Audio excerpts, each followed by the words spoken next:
Free will. Do you have any? I don't think that I do.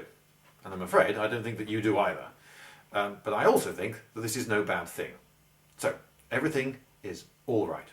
Here's my reasoning. You see, my brain is, I believe, the seat of my mind. I believe that these thoughts that I'm thinking right now, yes, even that one, actually were generated inside this organ in my head, not in my liver or kidney or in outer space and beamed to me by aliens. No, I think it was this organ in my head that produced my thoughts. And this brain is simply a piece of matter. It's not made out of magic, it's not made out of anything divine. It's a lump of matter in my head. It's a very, very complicated and sophisticated piece of matter that does something quite extraordinary, but nonetheless, it's a piece of matter. And in common with all pieces of matter, it's composed of chemicals that are at any instant in time in a particular state. The atoms, the electrons are all whizzing in particular ways and interacting with each other in particular ways at that particular instant in time. Now, I then perceive something, and that perception comes into my head, interacts with my brain in the state that it was in just the instant before, and the result is some behaviour from me.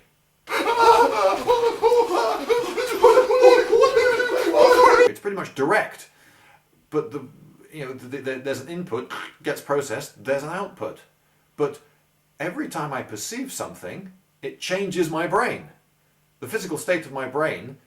You tell me a joke, I laugh, ha, very funny.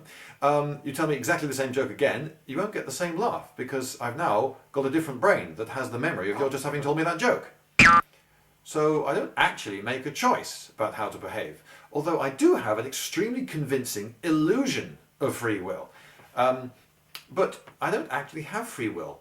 But some people, when I say this to them, they go, "Oh, that's terrible, that's awful, how can you think that?" They seem to think that this is a bad thing. How is it a bad thing? How is the experience of being me any different from the experience of being me before I worked out that I had no free will, or at least concluded that I had no free will? I live in a very, very complicated world. I don't actually know what is going to happen. Could happen twice. I don't actually know what's going to happen next, and so I can't predict the rest of my life. So I still have all that uncertainty to look forward to, all that potential adventure. I can still keep reading the story, if you like, to find out what happens next.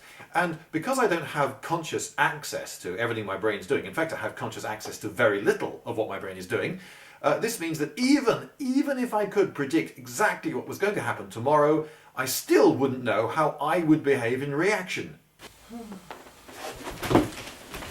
So, life's quite definitely still worth living, despite my believing that I have no free will. I would say that the evidence for my having no free will is considerably greater than the evidence for my having it. And so that's why I conclude the way I do. And I'm quite happy with that. And I think others could be too.